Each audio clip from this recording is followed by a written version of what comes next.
पाहुयात पुढची बातमी। सिल्लोड शहरातील तहसील कार्यालयाच्या स्वच्छतागृहात मोठ्या प्रमाणामध्ये घाणीचं साम्राज्य पसरलंय।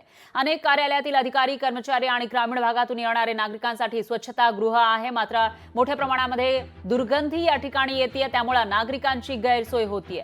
तर या संदर्भात तिकडची दृश्य आपण बघू शकतो। लोकशाही मराठीच्या माध्यमातून हे शौचालय आहे की कचऱ्याचा एक कचरा टाकण्याचं ठिकाण असा सवाल उपस्थित होऊ शकतो ही दृश्य बघितल्यानंतर। मात्र हे सार्वजनिक शौचालय आहे, ज्या ठिकाणी तिथे येणारे जे लोक आहेत त्यांची सोय व्हावी यासाठी हे शौचालय बांधण्यात आले, पण तिथं घाणीचं साम्राज्य आपल्याला दिसतंय। तर कचरा सुद्धा मोठ्या प्रमाणामध्ये पडल्याचंही दिसून येतंय। कार्यालयातील अधिकारी आणि कर्मचारी तसंच ग्रामीण भागातून येणारे जे नागरिक आहेत त्यांची सोय व्हावी यासाठी हे स्वच्छतागृह आहे, मात्र या ठिकाणी कोणी जाऊ शकतं का असा सवाल उपस्थित होतोय। कारण कचऱ्याचं साम्राज्य एकीकडे आहे तर दुसरीकडे घाण आपल्याला दिसून येते, त्यामुळे स्वच्छता कधी केली जाते असाही सवाल या ठिकाणी उपस्थित होतोय। आणि या सगळ्याचा आढावा घेतलेला आहे आपले प्रतिनिधी अनिल साबळे यांनी।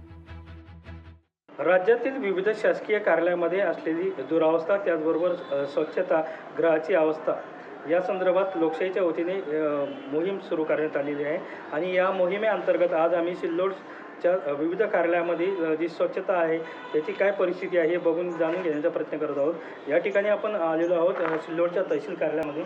आपण बघू शकता की या ठिकाणचे जे स्वच्छतागृह आहे हे कशा प्रकारे अत्यंत दुरावस्था झालेली आहे, केवढी घाण या ठिकाणी साचलेली आहे। या ठिकाणी आपण बघू शकता की या टॉयलेटचे दरवाजे सुद्धा तुटलेले आहेत, काही दरवाजामध्ये अत्यंत घाण अशी पसरलेली आहे आणि काही ठिकाणी तर दारूच्या बाटल्या, काही बाटल्या या ठिकाणी पसरलेल्या आहेत। या कार्यालयामध्ये कुठल्याही प्रकारची स्वच्छता या ठिकाणी दिसून येत नाही।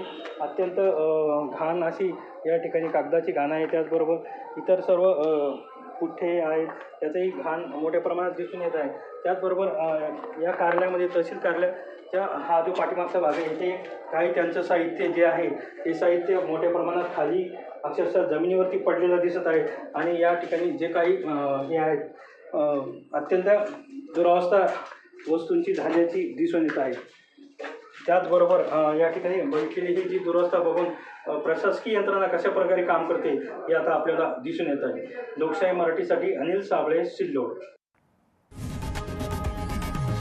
लोकशाही मराठी ऐका, पहा, जागरूक रहा।